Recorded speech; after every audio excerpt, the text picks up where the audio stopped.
America అధ్యక్షుడు Donald Trump విధించిన సుంకాలు చెల్లవంటూ ఆ దేశ సుప్రీంకోర్టు కొట్టేయడంతో భారత్కు భారీ ఊరట లభించింది.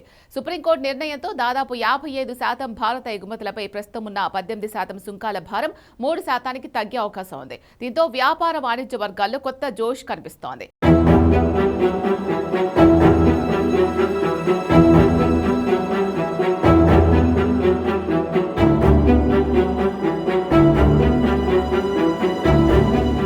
నిన్న మొన్నటి వరకు భారత ఎగుమతులపై 50%గా ఉన్న సుంకాలను ట్రంప్ సర్కార్ ఇటీవలే 18%కి కుదించింది. ఇప్పుడు అమెరికా సుప్రీంకోర్టు తాజా తీర్పుతో దాదాపు 55% భారత ఎగుమతులపై సుంకాల పోటు 3%కి తగ్గనుంది.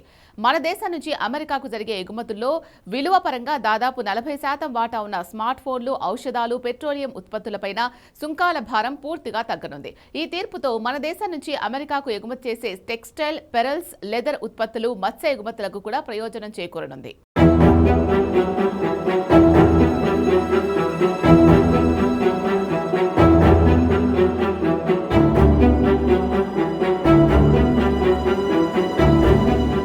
ఆంధ్రప్రదేశ్ నుంచి జరిగే రొయ్యల ఎగుమతులకు పెద్ద ఊరట లభించనుంది. అయితే దుస్తులు, వస్త్రాల ఎగుమతుల్లో చైనా, బంగ్లాదేశ్ల నుంచి మాత్రం గట్టి పోటీ ఎదురుకానుంది. సుంకాలు చెల్లవని సుప్రీంకోర్టు తీర్పు ఇచ్చినా కొన్ని భారత ఎగుమతులపై మాత్రం సుంకాల పోటు తప్పదని తెలుస్తోంది. ముఖ్యంగా స్టీల్, అల్యూమినియం, ఆటోమొబైల్ విడిభాగాల దిగుమతులపై అమెరికా 25 నుంచి 50% సుంకాలు విధించనుంది. అమెరికా జాతీయ ప్రయోజనాలకు ముప్పు అనే పేరుతో ట్రంప్ కొన్ని రంగాలకు చెందిన వస్తువుల దిగుమతులపై ఈ సుంకాల భారం మోపారు. ప్రస్తుత తీర్పులో అమెరికా సుప్రీంకోర్టు ఈ విషయాన్ని పరిగణలోకి తీసుకోలేదు.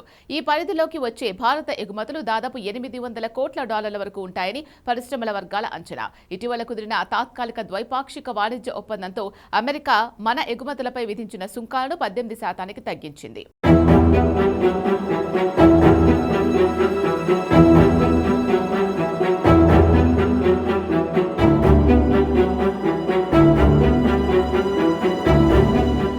సుంకాలు చెల్లవంటూ అమెరికా సుప్రీంకోర్టు తీర్పు ఇవ్వడంపై అధ్యక్షుడు డొనాల్డ్ ట్రంప్ ఆగ్రహాన్ని వ్యక్తం చేశారు.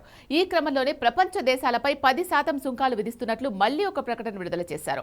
అందుకు సంబంధించిన ఉత్పత్తులపై సంతకం కూడా చేశారు.